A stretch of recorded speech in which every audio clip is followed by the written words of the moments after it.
This week will mark a different kind of return to BMO Field, as for the first time since October 2019, the Canadian men's national team will be back on home soil on Thursday to kick off the final round of CONCACAF World Cup qualifying against Honduras. My name is Mitchell Tierney. This is Waking the Red Weekly, presented by Footy Talks. We could not be more excited to welcome back the national team. We'll have plenty of chat about them as we go ahead on this show. Also, some incredible scenes in the Canadian Championship as well. That'll definitely get mentioned, and plenty more to chat about both those things. With us this week, we have one of our favorite guests and friend of the show, Alexandre Gangue-Ruzic from Between the Sticks, Vancouver, will be joining us in just a few. But first, as always, Jeffrey P. Nesker, Michael Singh. How you boys doing? Hello, Mitch. cool cats and kittens. Mitch, happy birthday, man. Happy belated birthday, buddy. HB. Gotta give you a little shit. birthday shout out on the show. He's got a nice kit just in time for it. You should show off Yep. the back of that kit, Mitch. I think you should do it for He can't get out. He's stuck. He's absolutely My stuck. legs are trapped. You don't even understand. At some point, I'll reveal what my setup looks like fully. But Jeff understands. There's no way. There's no way you're ever seeing the back of that thing to show the back. But it is. Yeah. It is a cousin Kieran Tierney Scotland kit. Had to do it for the. I definitely couldn't get an Arsenal kit. Sorry, Jeff. I think you definitely could you not understand, get an but I don't understand. That's all I ever get. But it's looking. Your kit's looking a lot less shiny than it did in the initial picture. It looked like a sheer shiny silk kit. So this one, it's looking more like a kit. There you go. Yeah. Okay, I took a bad picture of it the first time I was showing everyone. Everyone was like, I think it sucks, but no, actually, it's pretty nice. Yeah. Realistically, though, Mitch, that should have been a Canada kit. Come on, big Realistically. week. I know. Yeah. I know. Big week, man. I'm just kidding. I'm pretty sure Mitch certainly. has about 1,000 Canada kits, so he's sorted, right? You're not worried about stuff to wear on Thursday, I think. No, So it's going to be picking in between. Might have to bring out the Canada Soccer bucket hat. I think that'll be a Oh, wow. that'll be a look down at BMO on Thursday. 2019 vibes, wow. baby. Yeah, 2019 yeah. vibes. Nice. Yeah. Where are you guys gonna be? Where are you guys sitting? I'm in 117. Yeah, same with I me, wanted to be so- close to the cider bar because I there we just go. realized Nice. it existed. Yeah. And then I think I'm in 113 for the other one. I wanted to do both sides. But I think it was also target of what seats I could get. So The How about you, website. Mitchell? They're just saying in the chat the website doesn't have the podcast page up. I happen to see the YouTube feed come up. Yeah, that's my bad, guys.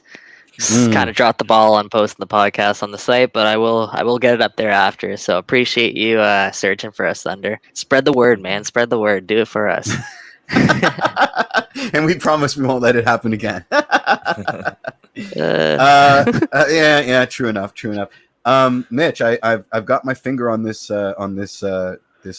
image here. So you want to do your plug-in? All right, let's do it. Well, obviously a lot of exciting things this week, but one of them certainly near and dear to me, of course, is Derby Mag issue 1, which just dropped. Pre-orders have been extended for today as well.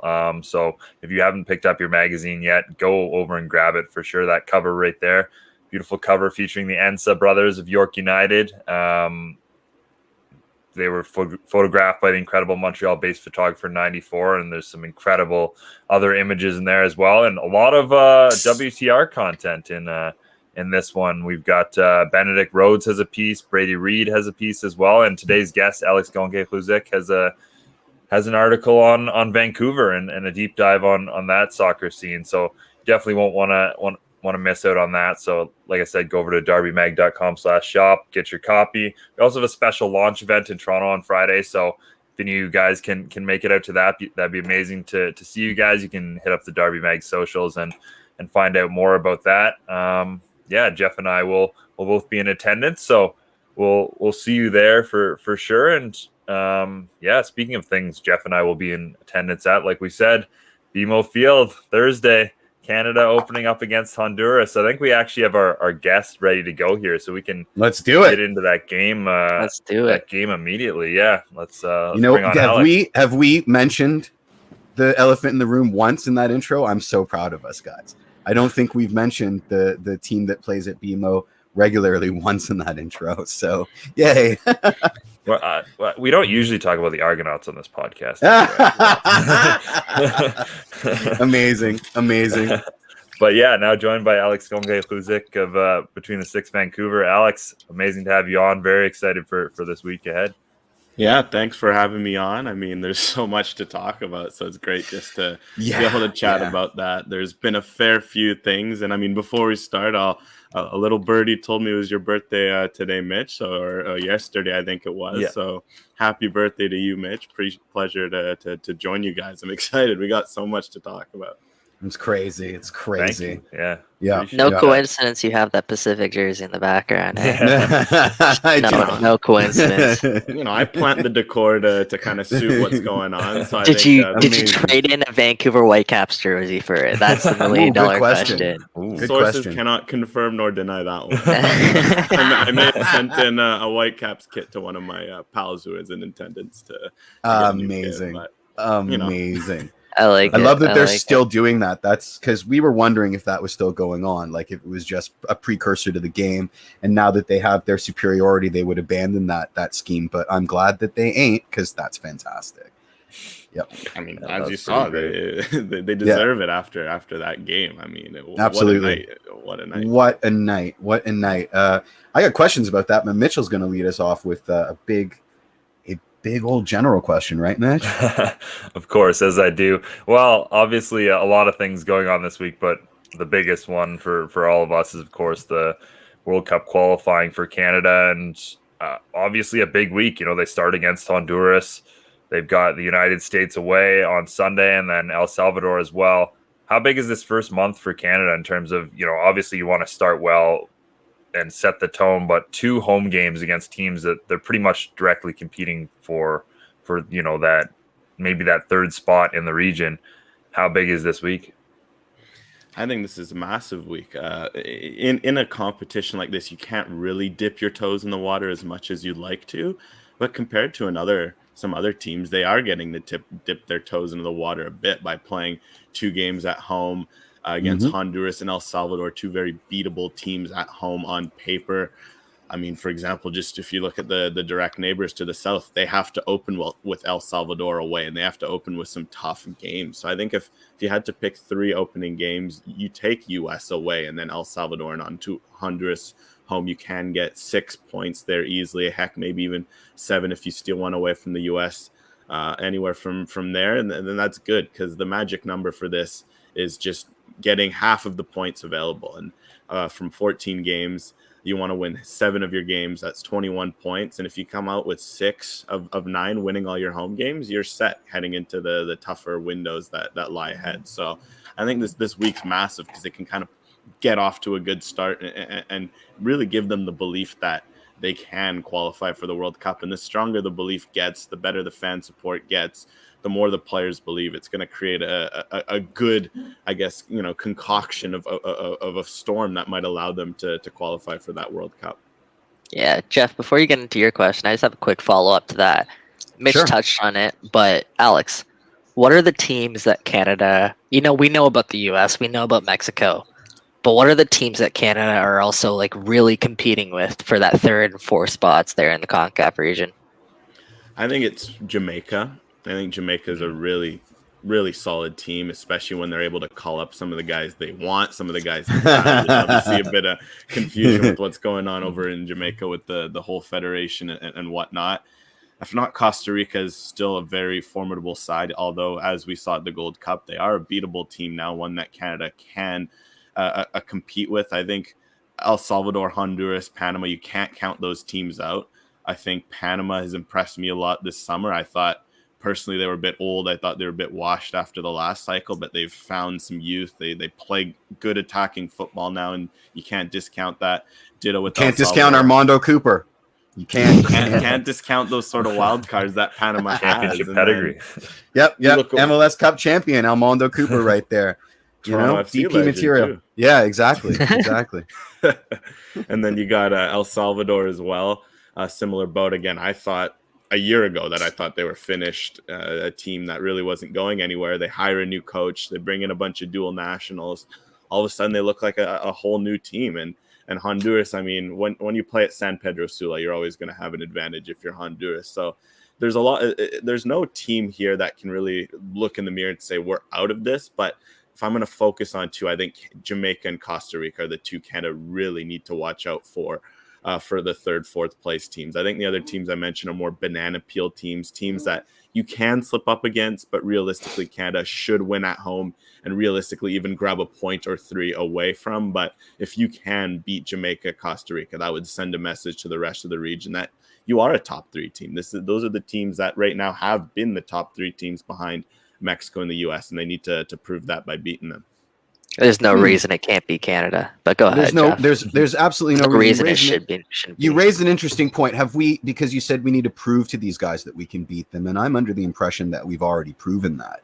So they're running scared. Jamaica's interesting because for anybody that doesn't know, they're having a real problem getting their players called up for various reasons. Quite a few of them play in England, and England's had a kibosh on international call-ups. Do you still think that they're a team that can do damage in this World Cup qualification, at least this early round, or do you think that they're going to suffer mightily for lack of people on the roster that they wanted? They've got Kamar Lawrence, man. Come on.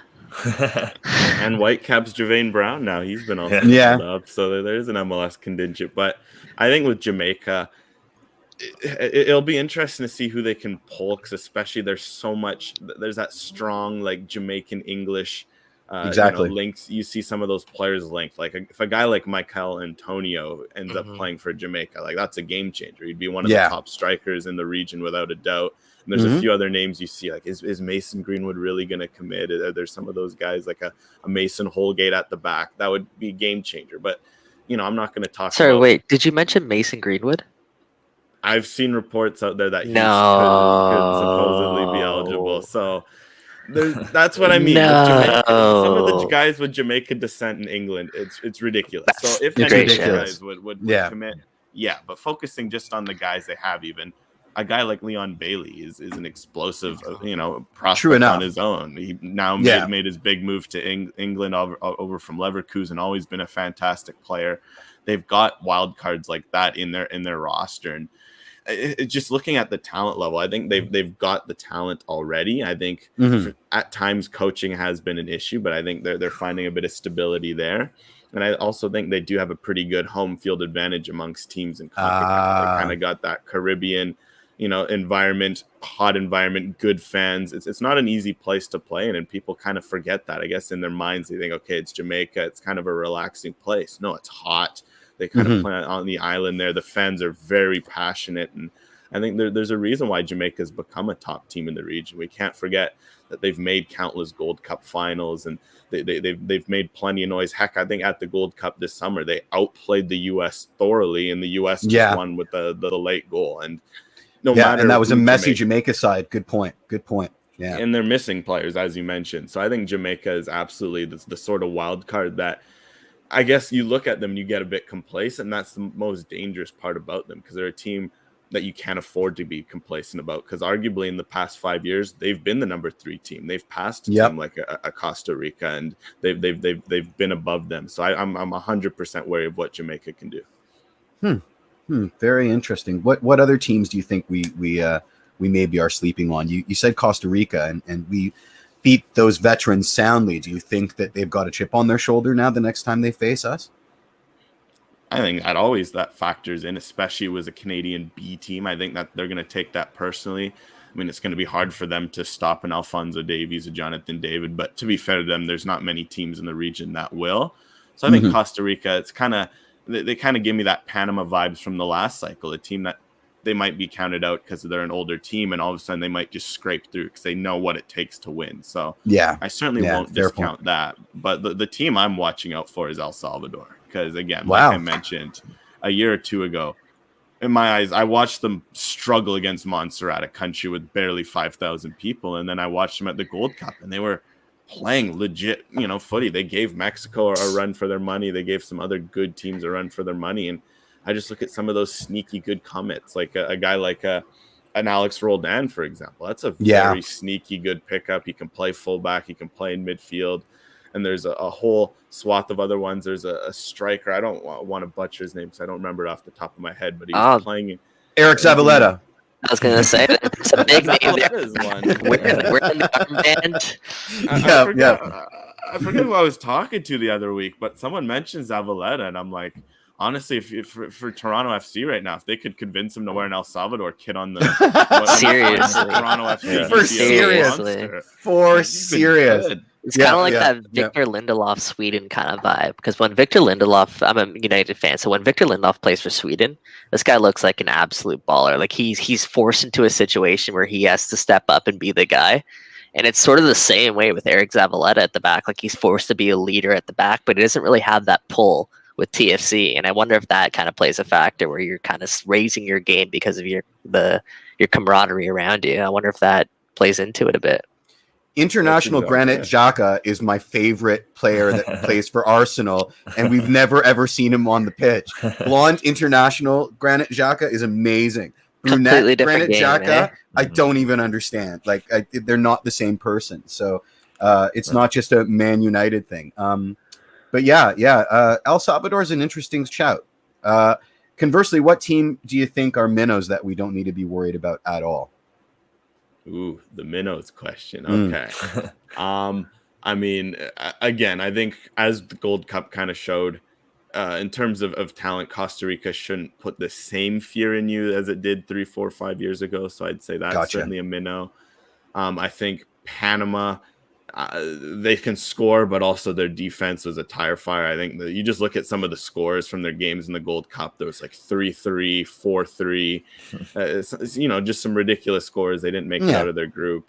I think a team like Panama, because if you're Canada, you can outscore pretty much anyone in the region. Yeah. I don't think there's a team you look at that you cannot score 2 goals against. And I think you can include Mexico in that. I think Canada, the fact with the B team at the Gold Cup, they got a nice goal against Mexico. They should have, frankly, had more. Now you've got Alphonso Davies. You've got your Jonathan Davids. You have a fit Kyle Larin, who we forget, left the Gold Cup with an injury.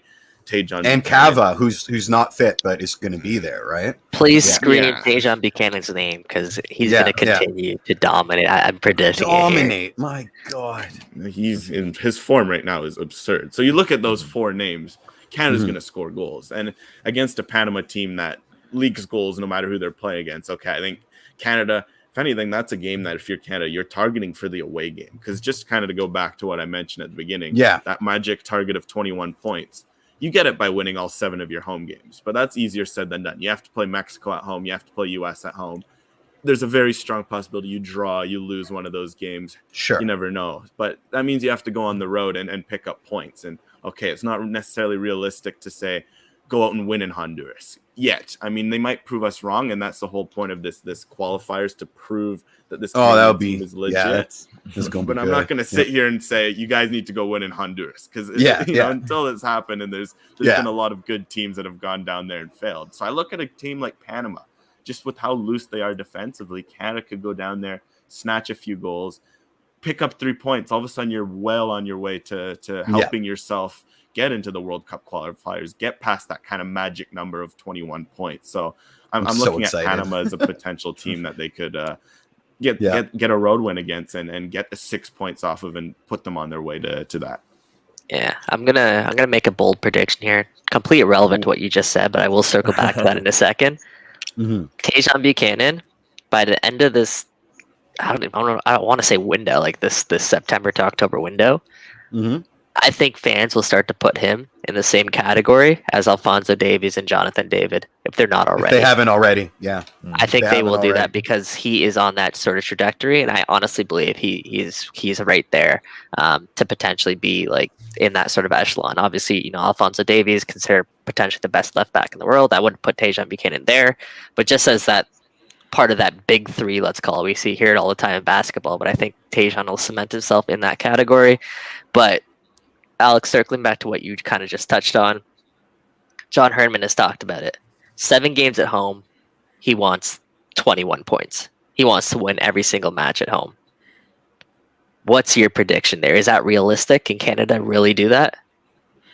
Yeah, and I mean, quickly, just to amend what you said, I think it's a big five. Don't discount Stefan Eustáquio or Kyle Larin based on how they've played Yeah. this year. So I'll just throw that out there. Buchanan can join, certainly. But as for Junior the Hoylett, home, I mean, come on, guys. Junior. I think we'll And stretch it with the Mitch big is gonna six, melt so if you don't say Sam Piet. It's his birthday. You gotta throw out a Sammy P. So, But as for the qualifiers, I think it's realistic at home. I think at home, if you look, Canada actually hasn't lost a home game. I think it's almost 5 or 6 years. They've actually done really well at home. They've beat teams like the US at home. Some other, I think they've drawn or beat a Jamaica. They beat a Curacao. They've beat some good teams at home in recent years. And you just look, they've got great facilities that just kind of are conducive to how they play. You look at BMO Field with the grass, the kind of environment there. They like that. If not, in Vancouver, they've shown to be pretty good on the turf there. Those are probably the two main facilities we'll see for them. They look to be comfortable in them. They don't mind playing there. A lot of the players are familiar. I think there's no reason why they can't go get 21 points at home based on what they've shown. It's really going to be all about the road for me, because that's the game changer. I think Canada easily say 15 points are achievable at home. I think that there's no reason why they can't go out and beat Panama, Jamaica, Honduras, El Salvador, those five. But it's really the U.S. and Mexico. Okay, you slip up against them.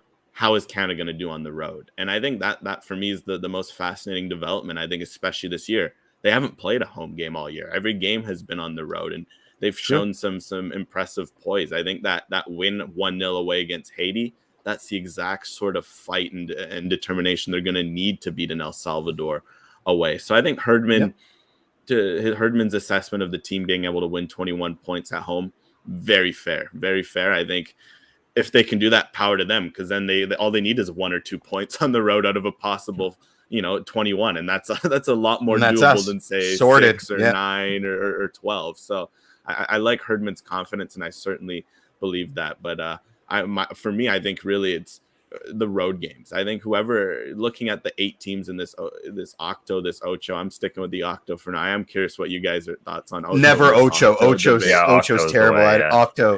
Octo's the one.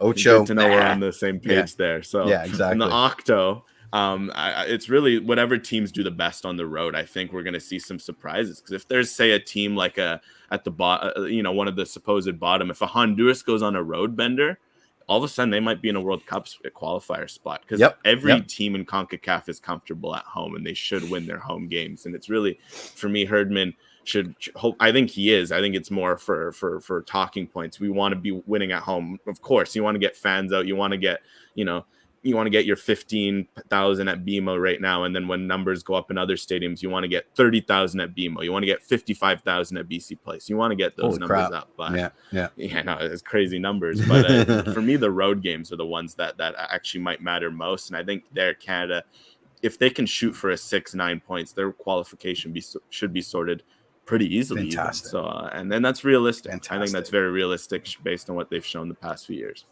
I love the term road bender. I'm definitely using that. Yeah, definitely. Road benders are good. That's fun. A road bender this week. Yeah. There you go. Road bender. Do we want to get into furious detail, or do we want to switch gears and talk about that night at Starlight, under the starlight?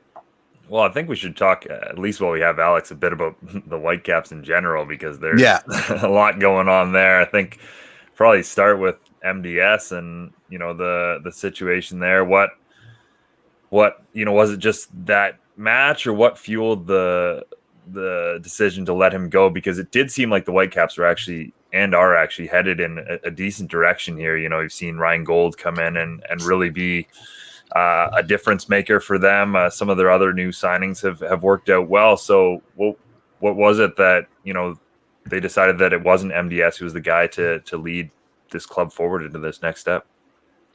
Boy, it's a tough one, because I think if you talk to most people who watch the Whitecaps the past few years, they've thought this move was coming at some point. And, there were certain times you wondered, was this the time? Was this the time? Yeah. And ironically, this was one of the times where it felt like no one thought it was coming. Like, okay, it was just, it's the timing of the move that's so awful. I think if you look at the Whitecaps the first game after, obviously they're playing a very disjointed Salt Lake team, sorry. they looked phenomenal, and it shows they've got the talent in this roster. I think they can play nice football. It's just it feels kind of almost unfair to Mark DeSantos with his contract expiring at the end of the year, just not to let him give him a run out with this team, a team that he finally got after 2.5 years, and see what he can do with it and go from there. And it's like, I think I threw this out on our podcast at Third Sub. We were talking about it the other day. The beautiful thing about Mark DeSantos' contract situation is if you're up there in the front office and you don't like him, you want to get rid of him, his contract was up. You could go out if he wins a chip and you don't like how he's playing, you can get rid of him. But whereas now you get rid of him a few months early, there's pressure on them because they're in a playoff spot right now. They're a playoff or tied for a playoff spot. If their form drops and they tank and they miss the playoffs, then you wonder why not just let Mark DeSantos run out the season at that point. Was it really necessary to make a change and bring in a new face who wasn't the right option? But controversially, what I think they're relying on, and it's a risky gamble on their on the part of the front office, is you go on a bit of a bender or a heater. I guess the wrong word. The bender is the wrong word. You go on a bit of a bender. It's all bender. You're on this show, baby. The other scenario. But you go on a bit of a heater, and then you make the playoffs. You look like geniuses. Oh, maybe it was Mark DeSantos. You have the roster, and it just feels like looking at the Whitecaps and talking to some of the people who work there. Someone like Axel Schuster, CEO, sporting director, he's made a lot of great decisions ever since he's come in. Some of the signings he's made phenomenal. You look at not only a Ryan Gauld, who he waited a little longer than most people would have liked, but look how good he's been. It's been the right choice. So good. But not just Gauld. You look at a Daniel Bikel, a Christian Dahome, some of these other players that have kind of rounded out the roster have all been fantastic.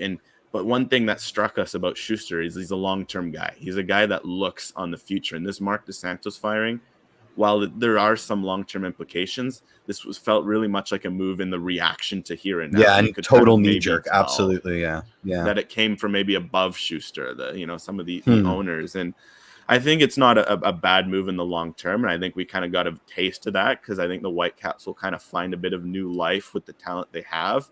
But it just didn't feel like the right move at the time. And it feels like a move that it's very short-term thinking. And I think for a Whitecaps team that has finally started to get a bit of stability and start thinking with the eye on the longer term, knowing that sort of influence, that short-term influence could still be in there, could be a bit of a dangerous thing going forward, knowing that if things go wrong, short-term thinking might take over. And that's dangerous. Yeah, it is dangerous. And I think we're in for the same sort of thing.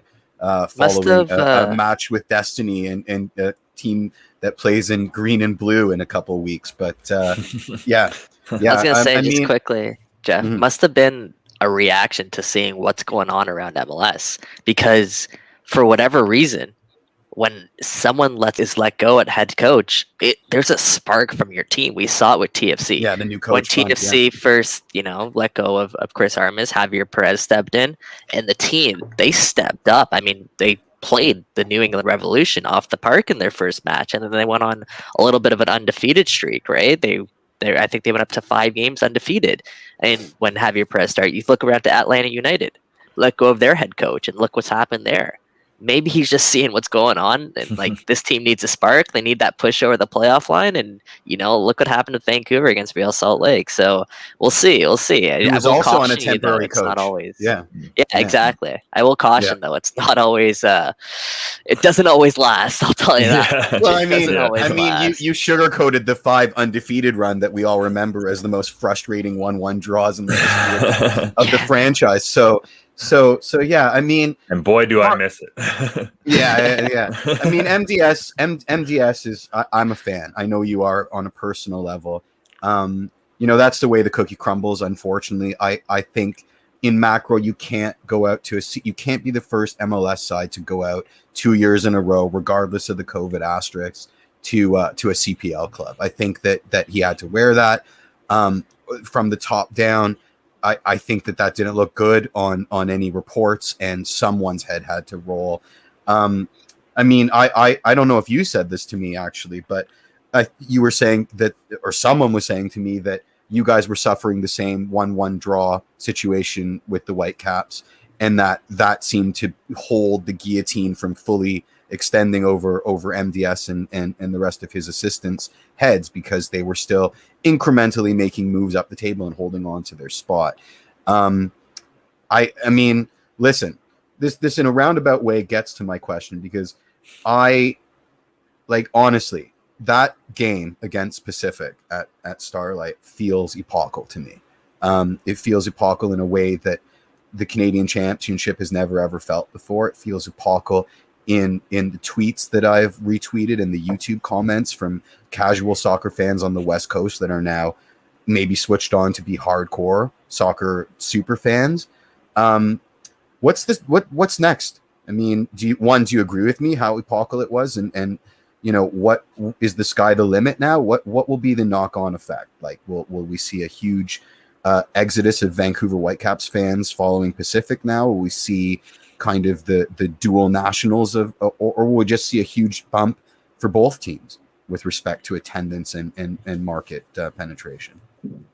Oh boy. I mean, it's kind of interesting because there's a lot of people who wear two hats in BC in terms of, okay, you want to support Pacific and you want to support the Whitecaps. And it was interesting to note that there were a lot of Vancouver people that I know that I saw online who went over to the game, and you wondered, okay, how in my head, I'm expecting dueling fans. I'm expecting 1,000 Whitecaps fans, a lot of Pacific fans.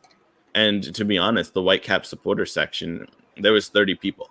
It was they were shunted into the beer garden, and they filled one line across the fence. And I thought, and I mean, their support is always great. The Whitecaps, they do the one thing is they tend to travel pretty well to these sorts of away games. Absolutely.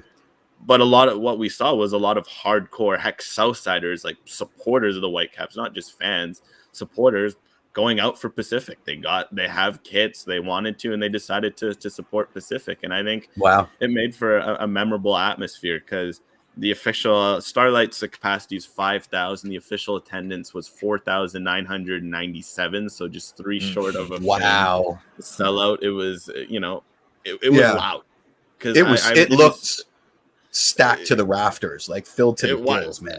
There was rarely an empty seat. The beer garden was packed behind both goals. And I went to Starlight the first game. Of course, Alex knew where the beer garden was. Of course, he was eyeing the beer garden. I'm just keeping, beer garden, lots of storyline. Bender, yeah, another Bender. I don't know what the game was like. I was in line at the beer garden the entire game. All game, just loading up on some good Vancouver Island brews. But on a more serious note, I guess, because I went to the first game at Starlight after the bubble, and it was I think the official attendance was 2,500 or 3,000. The place was loud. It was rocking. Yeah. They, for whatever reason, the way they've kind of framed it, it's really like a European closed door stadium. It's beautiful. I love it. Noise and I've never been there. Yeah.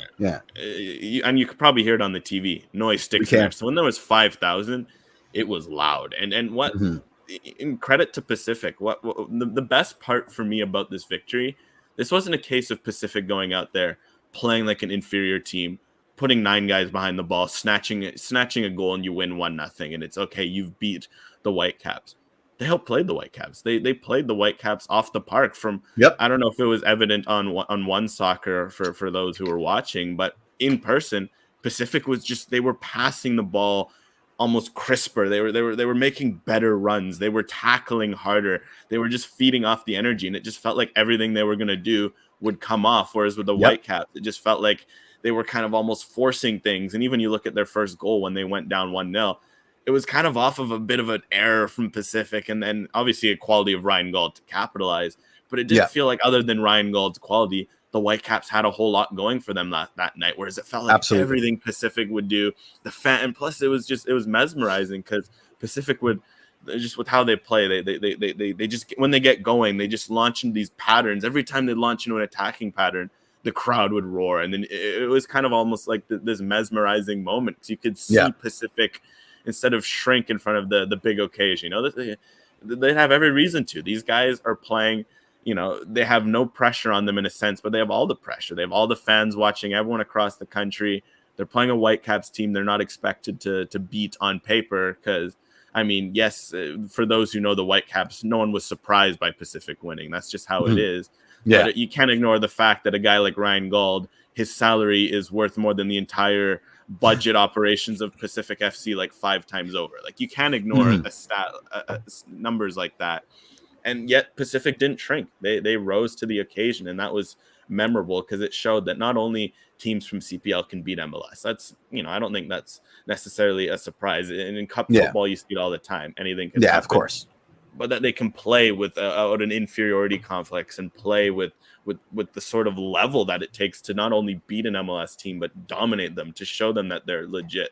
That was what for me was so memorable about that. Looking back at the game that you witnessed, it was a dominating performance, more dominating than the 4-3 scoreline indicates. I think that's more down to the Whitecaps' quality that it was even that close, and it was just so memorable to see all the fans, because I know I have a few friends of my own who are soccer fans who don't necessarily always get out to Whitecaps or Pacific games, and they went after, they were like, wow, what a night, like Pacific what fan, an introduction to football. Fan. And for anyone who made that jump, it's hard to not be romantic about what that event was, and that's what was so special about it. Yeah, the Can Champ is, I mean, quite subtly has become so bloody important to this country, and it's only going to get more and more important. I mean, these are the stories that we crave. These are the experiences that remind us of how we got bit by the bug of the beautiful game, right? So it was so wonderful to see it in that stadium, and I'm still coasting on a high from it. Yeah, I mean, I can totally change the subject, but if anybody's got a follow up, now's the time. Well, I'm going to steal Mitch's question, because I really want to hear about this. I think we needed to get it in, because we've been seeing him all over social media. We've been seeing you guys talk about him, but just tell us a little bit about Ryan Gauld and what makes him, I guess in Mitch's words, an absolute game breaker for this Vancouver Whitecaps team. Sausage rolls and iron brew. I'm wearing the Scotland jersey, and you're stealing that question. Right after his birthday, too. Yep. Happy birthday. No remorse here. No remorse here. No mercy. No, wow. Go ahead. I mean, Ryan Gauld, it's a good question, because, I mean, thank you. What is Ryan Gauld? Credit to both of you for that one. But what is Ryan Gauld? You look at him, it's something we were talking about even with some other people the other day. You look at him, he doesn't necessarily scream like a professional footballer. He just looks like your average dude who you might have found on the street. He's not the biggest guy, he's not the fastest guy, but you just watch him on the field. The field is just it's his. He knows everything that's going on, and you can just see with the sort of goals he's scoring, sort of chances he's creating. He just knows where everyone on the field is. There's a reason why he scored 3 headers, for example, even though he's 5'7" in 3 games or whatever it is.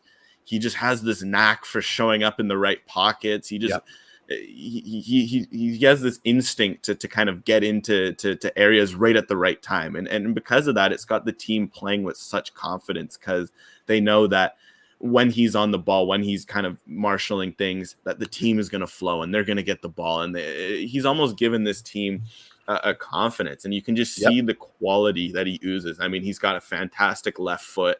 You see it with this set piece delivery. I don't think he's missed a corner, to be honest, since he's come in. I think every corner he has at least always been in a dangerous area, if not always getting on the head of a Whitecap.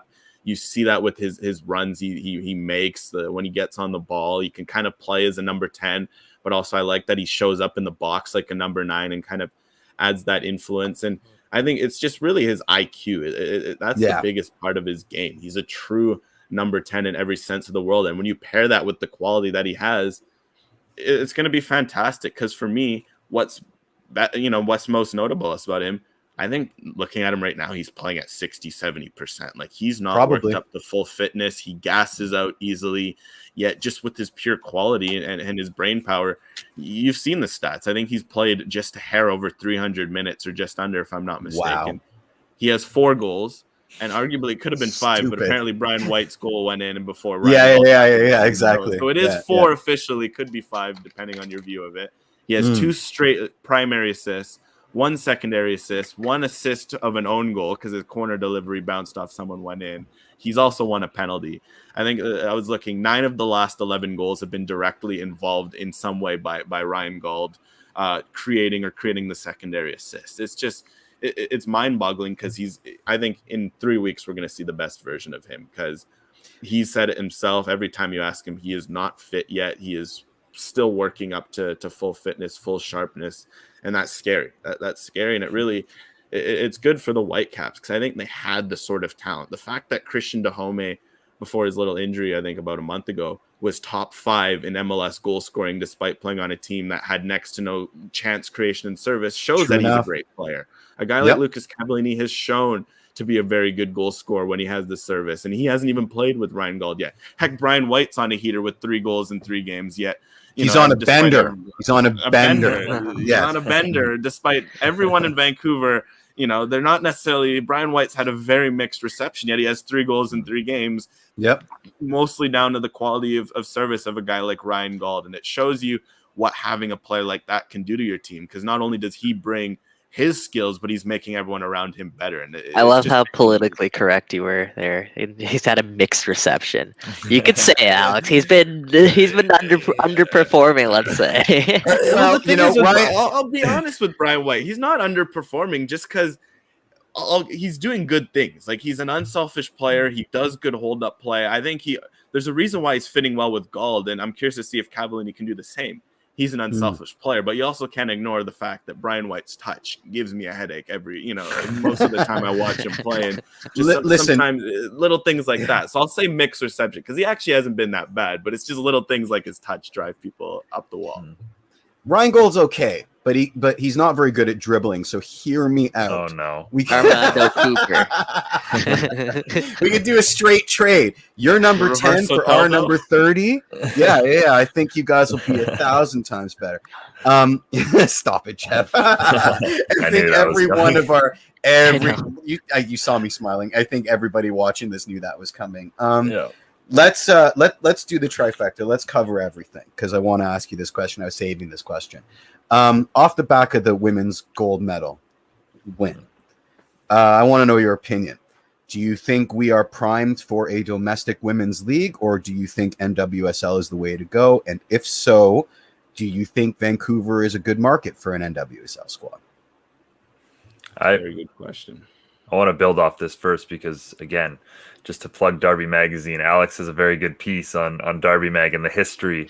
I was waiting for him to plug it, birthday boy, because I'm pretty sure that was in the chamber. But go ahead. Fair enough. But yeah, he does lay out the history that Vancouver has with the women's game, and it is one of, if not colorful, the best. Yeah, women's. Anyway, go ahead. Yeah, and I mean, personally, if I'll be honest, I'll give my personal opinion. I would have loved to see a league, and it's like, there's this someone mentioned it on Twitter, and I've thought about it a lot recently. Arguably, you look at a league like the CPL, great league for what it's been doing for the growth of the men's game in the country, and it's been great. Canada had 3 professional men's teams before, and they had 0 women's teams. Say they did the same thing with the CPL with the women's league. I feel like that also could have been a great opportunity for growing the women's game. So I think personally, a league would make a lot of, it would be great just to have, say, 8 teams. I mean, in an ideal world, you have a CanPL men's, a CanPL women's working side by side. You're kind in of an ideal world, absolutely. Markets. Yeah. You're kind of, you've got coast to coast covered. You've kind of got a blanket broadcast deal, because that also is a good thing, getting exposure. Huge. It's one thing to have a league, but it's, it's like if a tree falls in the forest. Yeah, somebody doing all that heavy lifting. My God, it's a gift. You can't, it's unimaginable. But yeah. I mean, I didn't mean to cut you off. I'm sure you were getting up to speed there. So go ahead.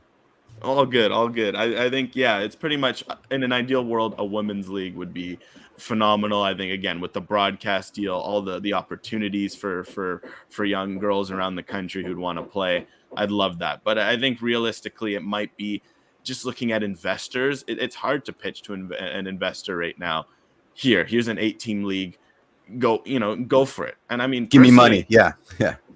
Personally, I think it's a sort of investment that could pay off, but unfortunately, we can't ignore the reality that for most investors, they like safe investments.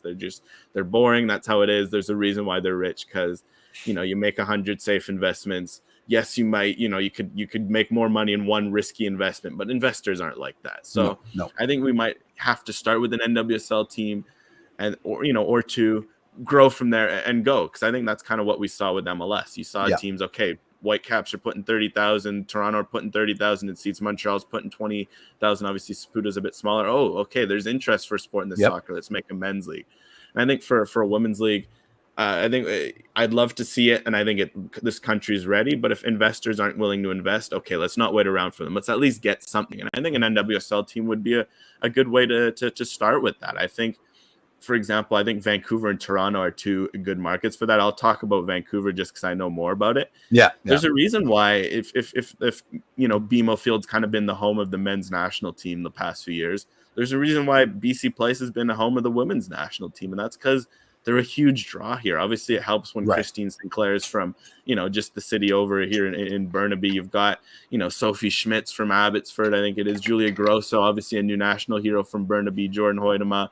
It helps that there's that local interest, but there's a strong appetite for the women's game. Back in the day in Swangard, they were pulling in sellouts at Swangard because they were winning titles. I think they had 2 or 3 national titles. Obviously, they're playing in the top American League at the time, predecessor to the NWSL, the USL Women's League, and they were winning. And there's an appetite for here when Canada comes here. It's an easy 20, 25, 30,000 to come watch the women's game. And I don't think there's any reason that would change with an NWSL team in Vancouver.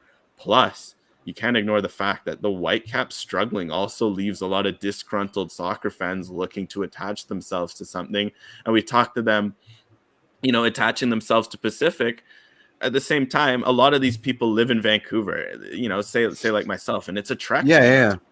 It's not easy. I've heard it's exceedingly difficult. Yeah.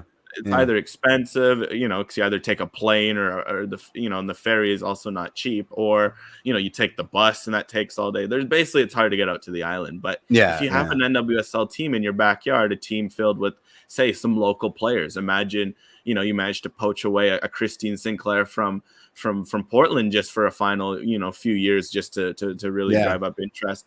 People will come. People love the game here. They don't care who, men's, women's, and especially with how, not only with the Whitecaps, their performance, but just also some of the stuff that's gone on with the front office. There's a lot of people that have fallen out of love with that team for some reason or another. And if an NWSL team came here, had some good players, was really promoting a good community environment, people would show up in droves. So I think the Vancouver market, if you're looking at an NWSL team, I'd say it's arguably the number 1 market, but if not, you're convincing me. You're definitely convincing me because you're saying disgruntled Vancouver Whitecaps fans would embrace them putting money into a women's side. I think disgruntled TFC fans would be the complete opposite. Like, wait a second, you're starting an entire new club and we still have this and this problems on the roster. Buy me a center back. Like, so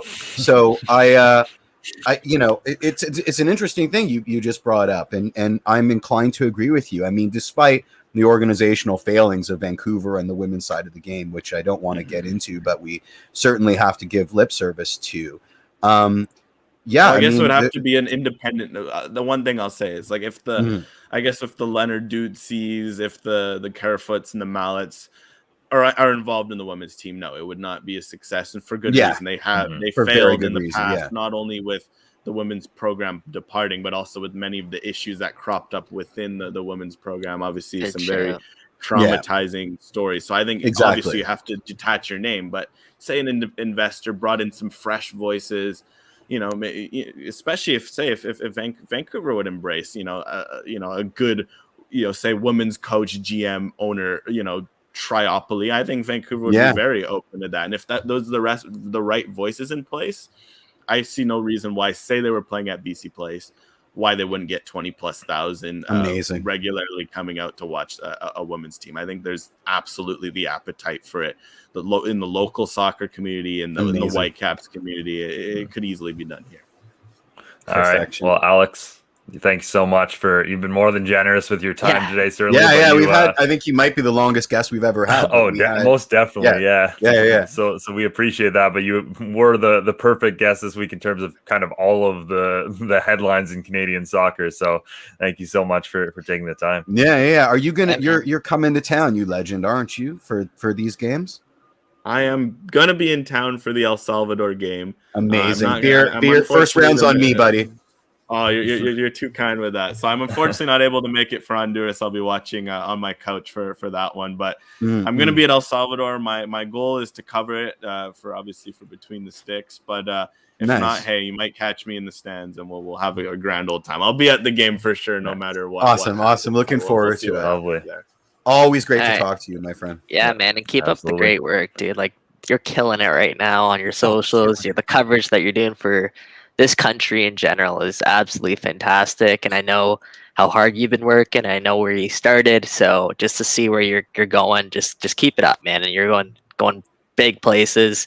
And if you guys haven't followed him on Twitter, make sure you guys do follow Alex on Twitter, because I promise you won't regret it, especially if you guys want to grow the game in this country.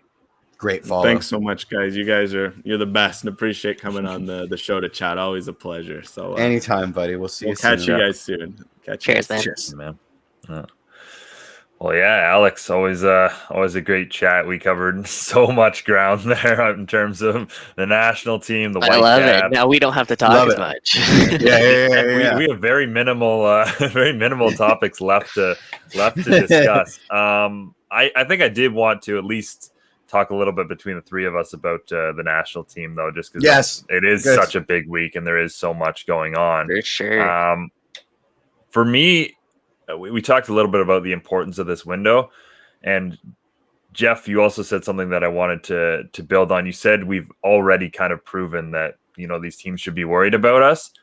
Yes, but, and I think this builds on kind of the theme of this window, I don't think you can, again, the points are big. I don't think you can make any massive step forward in terms of World Cup qualification unless you get points or beat the States, because those two home games for me are must win. You have to beat Honduras at home. You have to beat El Salvador at home. We've seen, again, the 8-1 game wouldn't have mattered at all if Canada had beat Honduras at home. Such a good BMO point. Field.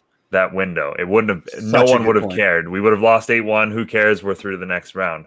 So you have to win your home games. That's critical. Why'd you have to take me back there? I know. Sorry. I know we're on the dawn of a qualifying campaign.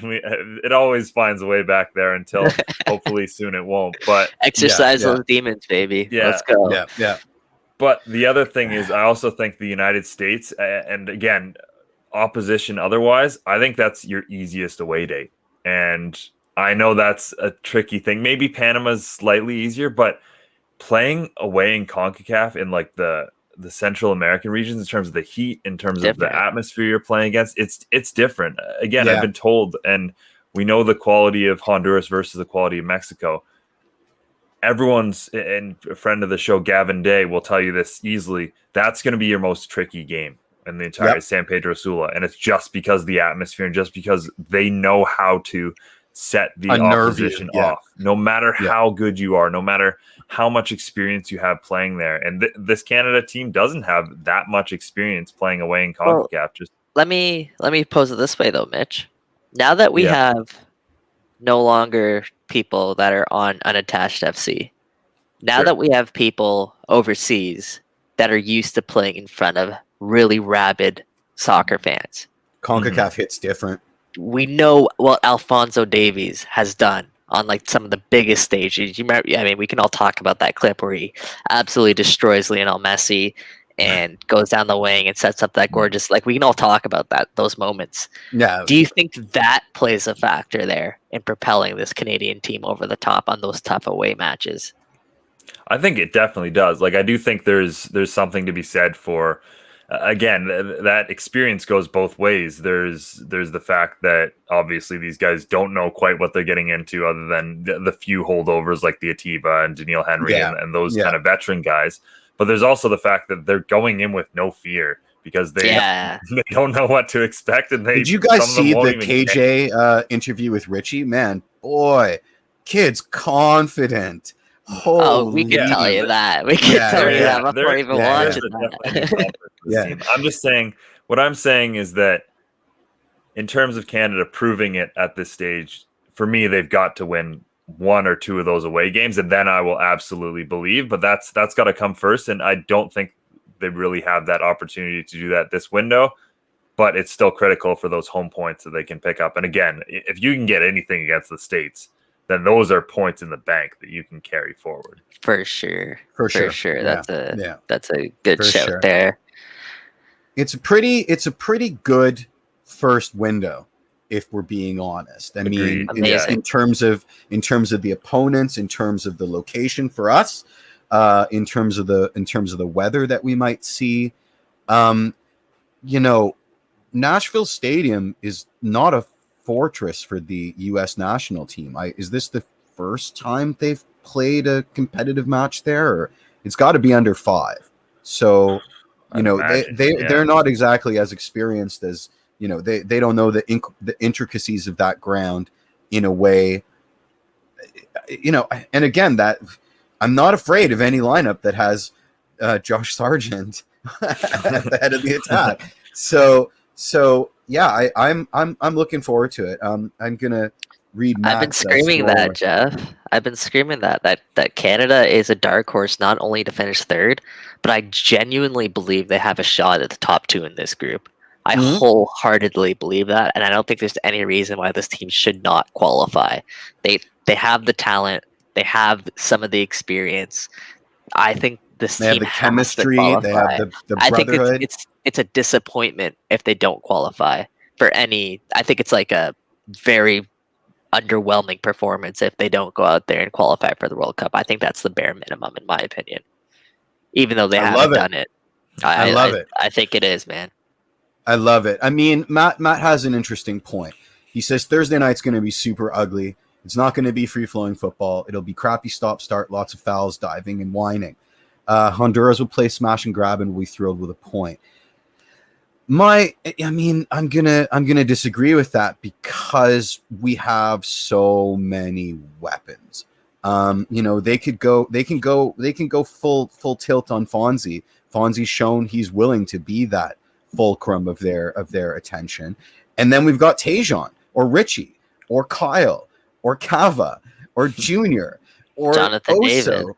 or Jonathan David. I mean, come on, guys. Like, there's only 11 of them on outfield players. Like, I think that's a pretty accurate description of I think what we'll see on that match. Like, it'll be literally a lot of fouling. Like, I'll tell you that right now. It'll be a really chippy affair. And then we've got Steven Eustachio just making worldies from 50 yards out. Like, and that's the other side of the thing. You know what I mean? Like, Canada can compete. Exactly. Like, where is there, unless they, we could still win on 1 million PKs, right? Like, I just don't see how they're going to slow us down. Like, he's not saying they won't win, though. Just to be clear, no. He's giving a pretty accurate description. I think what we'll see, like, it's not going to be free flowing football. I agree.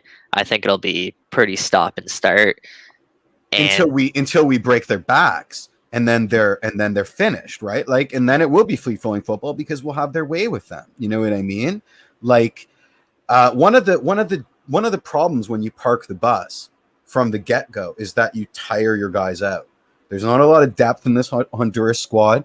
If we break their game plan in the 15th minute, then it's 65 minutes of free-flowing Canada, football, right? It's weird because what a team. It's weird to even, to say this sort of thing. It's crazy, but I just don't see. I'm very much looking forward to Thursday, guys. I'm champing at the bit here, if we're being honest. And yeah. But with that being said, like, I think the other side of that is the pressure is definitely on Canada in this game to come out and show this new generation in front of their home fans, right? Like, Honduras knows that anything in this game is massive for them. So, again, it's a tricky window. It's a good start for Canada in terms of the, like we said, the fixtures and the opponents, but nothing is granted and nothing is easy in this round.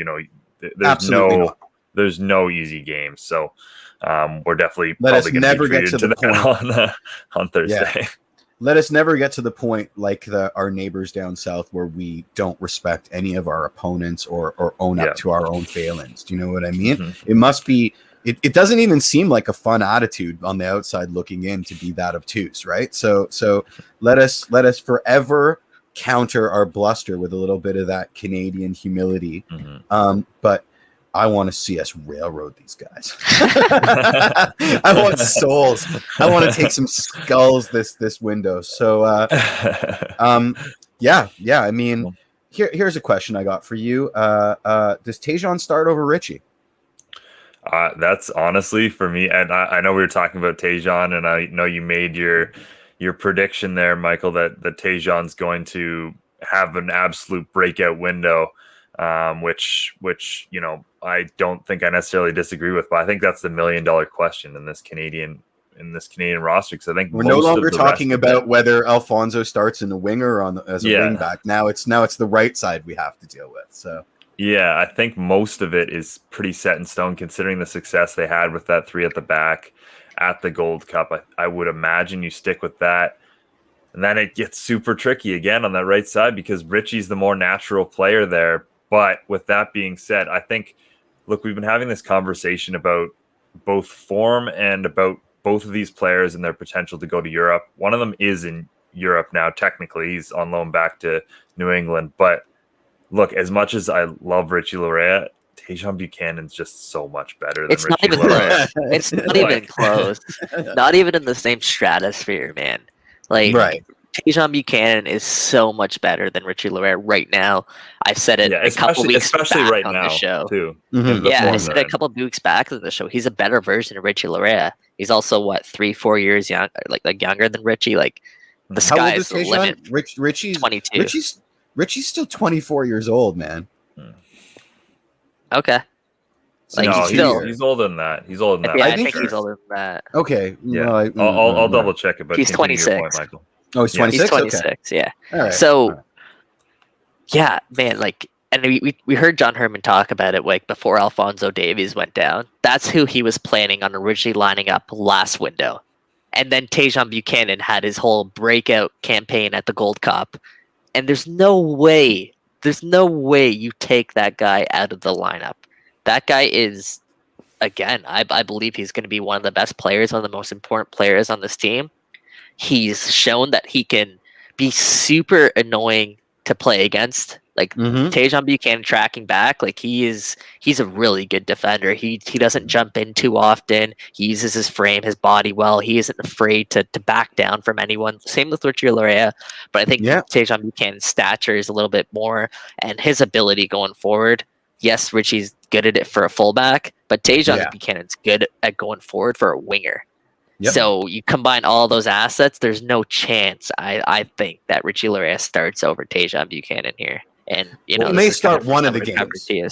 The beauty too is that you have, and of course I do think we'll see some rotation because you have to when you're playing 3 games in a week, and when you have that, like the squad that John Herdman has, like why not rotate some of the players? Like there is, definitely the ability, and you're not going to see a huge drop off in a lot of those positions if you substitute a player in.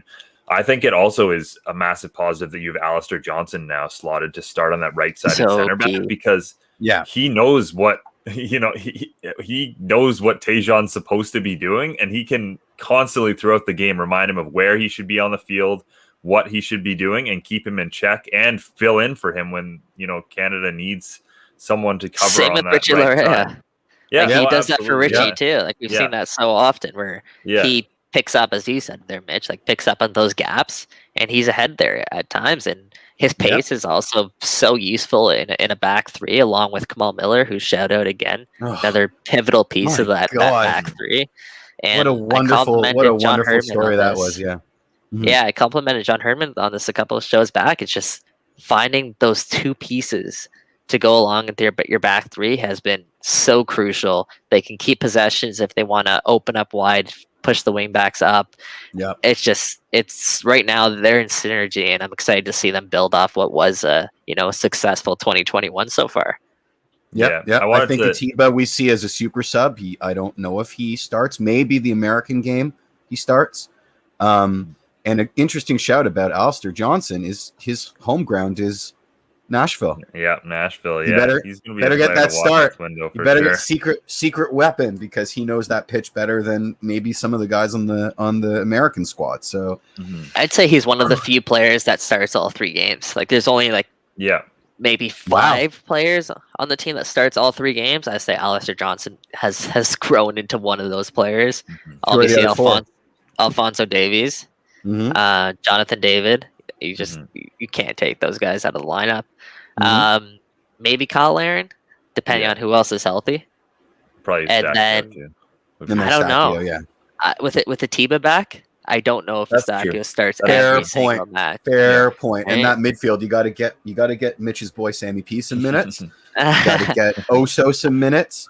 I think Sammy P will be. He's kind of faded off a little bit in terms of how crucial he is to this national team. He can play a specific role.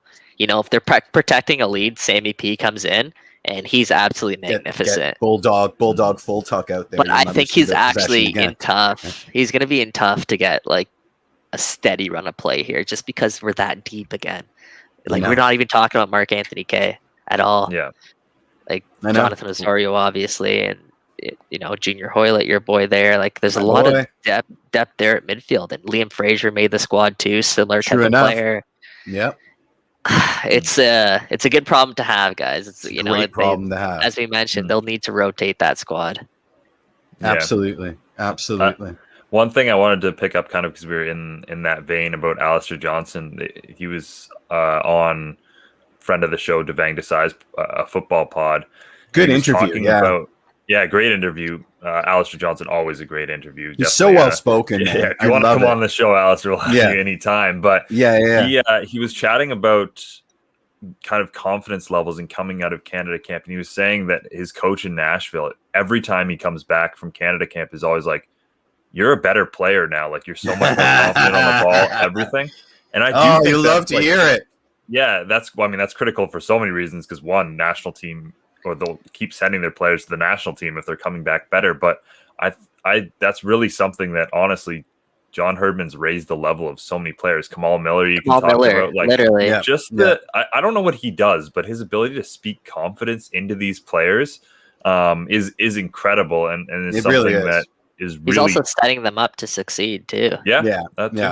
Right, and then once the inertia catches up, exactly. He's really found those positions for both Kamal Miller and Alistair Johnson. Like you see, in Montreal's reverted to doing the same thing now, because I don't know if that's the exact reason, but it's worked with the national team. That's how you get the best out of Kamal Miller.